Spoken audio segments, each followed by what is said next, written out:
WhatsApp guys, आज हम देखने वाले हैं बिहार में योगी आदित्यनाथ की एंट्री होते ही घबरा गए लालू यादव के दोनों नमूने। अरे भैया क्या है पूरा मामला, देखते हैं। मिस्टर मुन्ना भाई की वीडियो है, चल बने तो प्लीज सब्सक्राइब, वीडियो कर दे लाइक। 1 2 3 गो।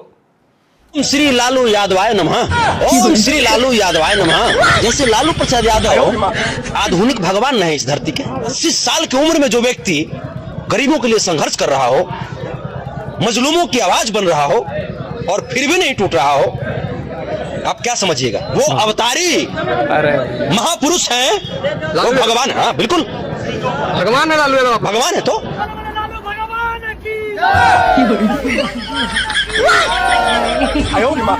ये राजनीति हो रही है। से बिहार ग्रसित है, कुंठित है। बाकी इनका और नीले पीले कबूतरों का इलाज इतना आसान नहीं है। ये चाट चाट कर पैदा किए जाते हैं और इनकी जिंदगी चाटते चाटते एक दिन खत्म हो जाती है। पूजा भी फिर करता हूँ लालू यादव। हम सब रोज ओम श्री लालू यादवाय नमः। यहाँ तेरा भगवान बिहार का एक बेल पर बाहर हुआ बिहार के विकास का एक कलंक प्राणी है। आज वो जो मेहनत कर रहा है, जो 80 साल की उम्र में बकलोली करता है, महाकुंभ को गाली देता है, ईद में जाकर सेवैयाँ चाँपता है, वो तेरे लिए नहीं, आम लोगों के लिए नहीं, गरीबों के लिए नहीं, अपने इन दोनों नमूनों को आगे बढ़ाने के लिए, एक को मुख्यमंत्री बनाने के लिए कितना मेहनत कर रहा है। आगे तुम लोगों को ये सब चीज़ें समझ में नहीं आएगी, क्योंकि एक होते हैं अंधभक्त, उनका जो लेवल होता है एक लेवल पे रहता है, लेकिन उस लेवल के ऊपर वाले तुम लोग महा अंधभक्त हो। अरे तुम लोगों को लालू में भगवान ही नजर आएगा। प्रधानमंत्री का हिम्मत है, माननीय प्रधानमंत्री का हिम्मत है, तो बिहार से देश भर से मुसलमानों को भगाने का काम करेंगे, राज कहीं बनाने का काम करेंगे। इन दोनों नमूनों की अम्मी जान श्रीमती रावड़ी देवी, इनसे पूछो कोई कि आपने अभी जो कुछ बोला आपको समझ में आया कुछ? तुमको भी पता है कि नहीं? चमचों को मोदी, मुसलमान, देशभक्त, ये 3 चीज़ें जोड़ दो, अपने आप चमचे तुम्हारे समझ जाएंगे कि मोदी ने कुछ ना कुछ गड़बड़ किया होगा। मोदी ही है जो देश के मुसलमानों को देश से भगाना चाहता है। आरएसएस और बीजेपी के लोगों को आजादी का दिन इसीलिए याद नहीं क्योंकि उन लोगों ने देश की आजादी में कोई योगदान नहीं दिया। आप तो दे रही हो। आप इस बारे में क्या सोचते हैं? कमेंट में जरूर बताएं। बिल्कुल बताएंगे चश्मिश काकी, बिल्कुल बताएंगे। मुझे हमें लगता है कि ये बीजेपी आरएसएस वाले देश की आज़ादी में इनका योगदान रहा हो या ना रहा हो मुझे नहीं पता, लेकिन तेरी अम्मी जान अंग्रेजों के साथ लड़ कर युद्ध किया होगा, पूरी रात युद्ध किया होगा भाई साहब गजब। इसका नतीजा तू है। क्या बोलती है? प्यारी समझ गई।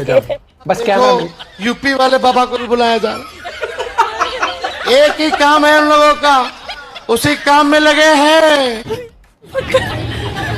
लेकिन ये बिहार है, कोई इधर से उधर, जब तक लालू जी और तेजस्वी खड़ा है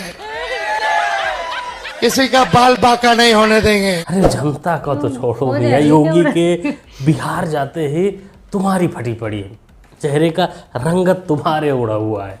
बाकी हम तो कहेंगे देखो भाई, एक पजामा जो है इस तरह रखा करिए, क्योंकि भाई चेहरे का रंगत बता रहा है कि लगी है, बहुत जोर से लगी है। इलेक्शन यहाँ के भी जाने नहीं दे रही है जनता, क्योंकि मामला योगी का है, तो इसलिए पैंट पजामा इस तरह जरूर रखें सावधानी के लिए। और जब चीजें घूम फिर के आपकी एजुकेशन पर अटक जाती है और लगातार विपक्ष ये बोल रही है कि जिनकी खुद की क्वालिफिकेशन नहीं है वो क्या लोगों के लिए सोचेंगे। इसको My qualification is I used to be a cricket player and I played a good cricket. My qualification is I used to be a cricket player and I played a good cricket. और कुछ लोग कहते हैं 9th fail, नहीं हम 9th पास हैं, नहीं हम 9th पास है। ये तो भाई गलत होता है, इस बंदे के साथ ये गलत चीज होता है हमेशा कि लोग बोलते हैं 9वां फेल है, 9वां क्वालिफिकेशन की हो रही है। गर्व के साथ बता रहा है कि नहीं 9वां पास है ये। और इसका बड़ा भाई तेजू, वो तो भाई 2 3 बार 9वां पास किया होगा। सेना में जाते तो जितने कारगिल में हमारे जो नौजवान जो हैं शहीद हुए, वो मौका हम नहीं आने देते अगर हम चले जाते सेना में। मेरा आँख के सामने हुआ था लड़ाई। 1-on-1 नहीं होती है वो चीज। छोटे रहे ना, उसी समय तो हम फ्लाइंग कर रहे थे 99 में। अब आप सीबीआई की तरफ खोदिएगा। आप भी ना मिश्रा जी बेचारे को फेंकने नहीं दे रहे।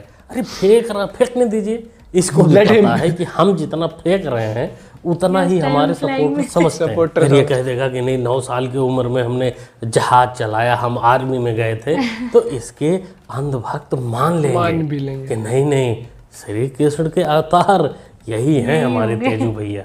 इन लोगों ने बिहार को लूटने का काम किया है। हमारी सरकार बनेगी तो इनके पीढ़ियों से भी जो है बिहार का खजाना जो इन लोगों ने लूटा है उसको हम लोग बिहार के खजाने में वापस लाने का काम करेंगे, इन लोगों से वसूलने का काम करेंगे। तो तेरा क्या होगा? खाली नहीं कालिया नहीं, नवा पास तेरा क्या होगा? तू अगर वापस कराने लगेगा संपत्ति जो खाया हुआ है, तब तो चमचों के भगवान रोड पर आ जाएंगे। और चमचों के भगवान इतना ही रोड पर आसान हो आएंगे निकालना है तो कब से कब कौन कौन निकाल को लेते भी आना ही पड़ेगा। तुम तीनों मिलकर फिर रोड पर साईं मियाँ के जैसा दे दे बाबा करते रहोगे। तो इसलिए ऐसा कुछ ना करिए, काम वही करिए जो आपको सूट करे। काम ऐसा बाप 1 नंबरी तो बेटा 10 नंबरी वाला, तब जाकर संपत्तियां बचेंगी। आप लोग चाहते हो कि नहीं चाहते कि तेजस्वी यादव बिहार का मुख्यमंत्री बने? मुख्यमंत्री जैसे जनता बनाती है ना, सही बात तो नहीं बनाते हैं। अब जनता हमको चुन लेगी, मुख्यमंत्री बना देगी, तो इसमें मेरी क्या गलती है? होता है, चाहे मुख्यमंत्री का कुर्सी हो, प्रधानमंत्री का कुर्सी हो, चाहे विधायक की कुर्सी हो, हमको क्यों रोना है उस कुर्सी के लिए? जब वो कुर्सी हमारा है ही नहीं तो हम उसके लिए क्यों रो रहे हैं, बिलख रहे हैं? रुको जरा, सबर करो। पाटलिपुत्रा सीट को लेकर, पाटलिपुत्रा सीट मीसा दीदी का है। पाटलिपुत्रा सीट मीसा दीदी का है। शर्म नहीं है इस व्यक्ति में। बात तो सही है पप्पू जी, शर्म नहीं है इस व्यक्ति में, लेकिन क्या राजनीति है ये, चेला तो आपका ही है ना। ऐसे नहीं चलेगा, आप ऐसे में नहीं जितना चलेगा। शर्म है उतना ही इसमें होगा। वैसे आज तक देखा गया है कि तुम दोनों के डिक्शनरी में सर्वनाम वाली चीज कुछ ऐसा शब्द है ही नहीं। बाकी बिहार में चुनाव है तो तुम्हारे चेले और ऐसे पंटर लोग अपना अपना शर्म ईमान ये सब घर पे ही छोड़ के आना, क्योंकि वहाँ उसका कोई काम नहीं है। सामने योगी जी होंगे, सीधी बात की बात।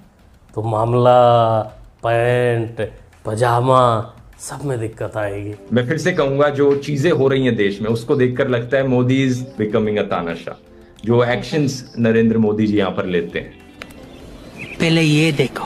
Telangana government has now approached the state high court and has sought permission to file a case. The government has said that AI images obstruct governance. This, of course, we understand is in connection with the case relating to social media influencer Dhruv Rathi. We're learning that the Telangana government has now sought permission to prosecute this social media influencer. बेचारा ध्रुव टट्टी जिंदगी भर जिसका तलवा चाटता रहा, जिसकी वजह से मोदी को डिक्टेटर बताता था, लेकिन आज मालिक की एक पोल क्या खोली, मालिक तो इसके योगदान को ही भूल गए, इसके एहसान को ही भूल गए। वो पहली बार तो मुझे इसकी एक वो अच्छी लगी थी जो इसने क्वेश्चन किया उस चीज भूल को, भाल के तेलंगाना वाले केस ठोक दिए इसके ऊपर। मतलब ये बेचारा कंफ्यूज हो गया होगा कि वफादारी का ये सिला है, अच्छे काम करने नहीं दे रहे लोग। बाकी इतना तो समझ में आ गया होगा कि तानाशाह कौन है। तो लोग मुझे कहते हैं कि ये संविधान 1947 में लिखा गया था, और मैं उनसे कहता हूं नहीं, ये संविधान हजारों साल पुराना है। Very good, I like this confidence level. जी पप्पू के बात का वो मतलब ना निकालिए कॉन्फिडेंस कि जो हाथ में पकड़े हैं 1947 वाला, जो बाबा साहब एंड कंपनी ने या उनके सब लोग ने मिलकर एक टीम ने जो लिखा था संविधान को, उससे इनका कोई लेना देना नहीं है। वो तो 1947 वाला है, इनका संविधान अलग है जो संविधान ये 2024 में दिखा कर 99 तक पहुंचे थे। 1000 साल पुराना वाला संविधान, सुन लिया, इटली वाला, ये उसकी बातें कर रहे हैं। बाकी आने वाले चुनाव में अब की बार आदमी खुद डिसाइड करेगी कि 1947 वाला चाहिए या 1000 साल पुराना वाला संविधान। ये वीडियो लखनऊ के इकाना स्टेडियम का है, जहां एक बंदा मैच के दौरान समाजवादी पार्टी का कार्यकर्ता या सपोर्टर जो भी है झंडा फहरा रहा होता है, फिर उसको पुलिस आती है, उस झंडे को हटा देती है। जैसे भी कहीं भी मैच होता है तो किसी भी पार्टी का समर्थन वहाँ झंडा उंडा नहीं फहराया जाता, लेकिन अब ये समाजवादी वाले थे, इनको तो ये हरकत करनी ही थी, क्योंकि इनके मन में बिठा दिया गया है कि स्टेडियम अखिलेश भैया ने बनवाया है। तो मैच गया भाड़ में, पहले अखिलेश भैया का झंडा उठेगा। और इसमें पुरजोर साथ दिए थे अखिलेश भैया भी। ट्वीट करते हैं कि जहाँ झंडा फहराना चाहिए वहाँ नहीं रोकते। बाकी हम स्टेडियम बनवाए हैं तो झंडा भी फहराएंगे, और ऐसे स्टेडियम बनाएंगे झंडा फहराएंगे। तो मियाँ नरेंद्र मोदी स्टेडियम वहाँ भी वो भी तो मोदी जी बनवाए हैं, तो इसका मतलब सभी बीजेपी के कार्यकर्ता वहाँ जाकर मैच के दौरान झंडा लेकर फहराए। अरे आपको सपोर्ट हो रहा है, सपोर्ट अगर तुम सपोर्ट समझ सकते हो, टैलेंट के तरीके स्पोर्ट्स होता है लेकिन तुम सपोर्ट समझ लो। राजनीतिक अखाड़ा नहीं है। क्या बोलते हो दोस्तों, क्या कहना चाहते हो ऐसी ओछी हरकत, ओछी मानसिकता पे कि भाई हम बनवाए हैं तो हम अपना झंडा फहराएंगे। मैच गया भाड़ में। अपना ओपिनियन कमेंट में जरूर दें। बाकी मुन्ना भाई को सपोर्ट भी कर सकते हैं, चैनल को। मेरे को एक ही शब्द याद आ रहा है यहाँ पर, कितने तेजस्वी लोग हैं, कितने शानदार विचार रहते हैं। और तेजस्वी से रिलेटेड काफी क्लिप्स भी थी इसके अंदर। और ये जो डायलॉग आ जाता है ना कई बार कि हम जितना भी बिहार को लूटा है, भाई देखो राजनीति है, कितने इल्जाम किस पर लगे तो पहले उनकी भी जांच ही कर लो। आधे लोग बेल पर आ रहे हैं, कोई कुछ हो रहा है। तो मुझे लगता है कि पॉलिटिक्स में देखो ये तो सबका रटा रटाया है कि हम आ गए तो जितना भी वो भ्रष्टाचार हुआ सब निपटा देंगे। बीजेपी भी बोलती है, अब कांग्रेस ने भी वही रट लगा रखी है। ठीक है, वो एक अलग पॉलिटिक्स हो। लेकिन मैं कहता हूँ इस चीज को, तो मैं तो इस चीज को काउंटर इस बेसिस पे तो मैं वोट दूंगा ही नहीं। मैं तो वोट दूंगा कि भाई तुम बेहतर किस तरीके से कर रहे हो, तुम क्या अलग कर दोगे उस पार्टी से। और जो अभी रूलिंग पार्टी है वो बेटर कर रही है, तुमने जितने साल राज करा तुमने उसमें बेटर कुछ करने की कोशिश करी थी, वो मुझे आज तक इतना कुछ फायदेमंद नहीं लगा है। नहीं तो हम चाइना से आगे हो सकते थे, हम चाइना से बहुत पीछे रह गए हैं। ये हमारी सरकारों की बहुत बड़ी लापरवाही थी मेरे हिसाब से, कि जहां हमें मेक इन इंडिया पर एक्सपोर्ट फोकस करना चाहिए था, हम इतना कुछ एडवांस तरीके से चले ही नहीं। लेकिन उसके बाद मैंने देखा है मेक इन इंडिया जितना हुआ है ना, उसके भी अगेंस्ट इतने सारे वो आ गए कि ये बाहर का सही है, यहाँ का वो जो दूसरी पार्टीज है, वैसे उनका काम ही है अपोज करना। पॉलिटिक्स। आप अपना पॉइंट भी शेयर कर सकते हो। Bye bye, take care.